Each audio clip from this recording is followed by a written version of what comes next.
Being a big fan of Yoshi's Island, it may surprise you that I'm also very fond of Yoshi's Story. These games are radically different from one another, and I think a big part of why I've developed into the kind of Nintendo fan I am, one that's very tolerant of games taking radically different departures, is this experience I had as a child playing Yoshi's Story for the first time. I was always a fan of Yoshi's Island. It was one of the first video games I ever played. It was the standard for Nintendo games. It was one of my all-time favorite games, up there with Donkey Kong Country, and I was very, very excited to play Yoshi's Story for the first time. And when I did play it and realized just how radically different it was, and I wasn't entirely sure how I felt about these radical gameplay changes, it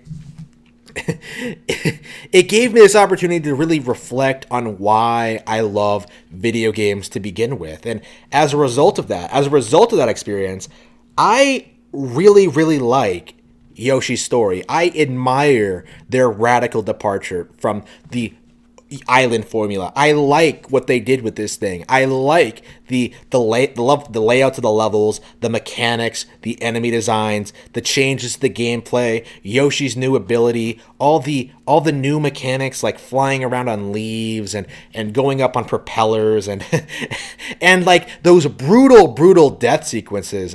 This may surprise you, but this is actually probably one of the surprisingly creepy Nintendo games that I don't really see a lot of people talk about. Probably because a lot of people don't necessarily play this game a whole lot as an adult.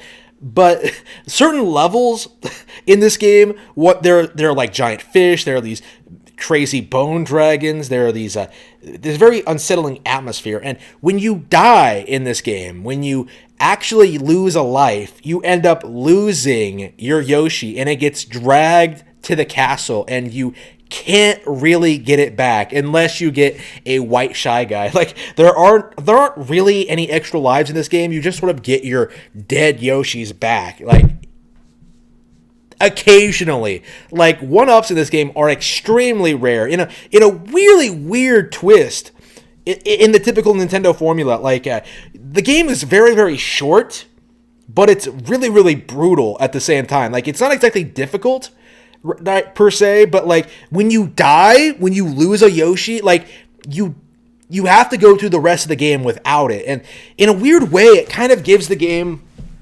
although it's incredibly upbeat on the surface, it gives the game a kind of weird edge to it that really makes it stand out among other Yoshi games and other Nintendo games in general. It's kind of weird in that respect. And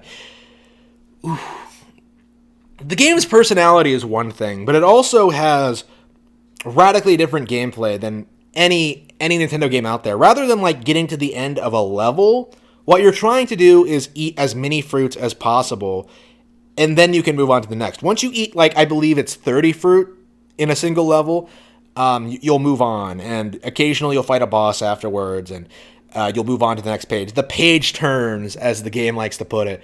The game, it's not all that difficult, but the thing that really impressed me when I came back to this to play through it again is just how varied these levels actually are. Like, it's really not all that different from Yoshi's Island in that respect, in which, like, every single level in this game is radically different with its own theme, its own setting, its own unique enemies, its own soundtrack, its own unique soundtrack.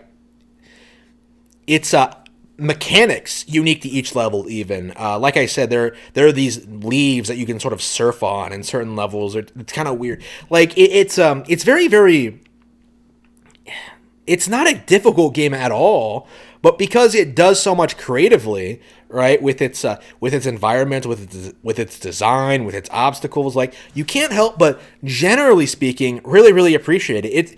It almost feels a little bit like the game is a little bit conflicted with itself. Like it's not sure whether it wants to be super hardcore or super, super easy and accessible for kids. In a way, I think this is through and through like probably a go-to example of a really good first Nintendo game for young kids. It's easy enough to understand. It's easy enough to get through. It's short, but like there are aspects to it in it that will really leave an impression on you and really keep you coming back to more. Like, obviously, this isn't the best game on N64. It's not one of my favorites. It's not my favorite Yoshi game. I would say it's probably fourth behind the original Yoshi's Island, Yoshi's Woolly World, and Yoshi's Crafted World. It's still good. It's not quite on par with those games, but there's plenty of things I like about it, and I think it does. I think as the audience, the people who grew up playing this game still have a lot of fondness for it. I have had several conversations with people who remember this game fondly and would love to go back and play it again. And having done so myself recently, I can tell you it is absolutely worth doing that.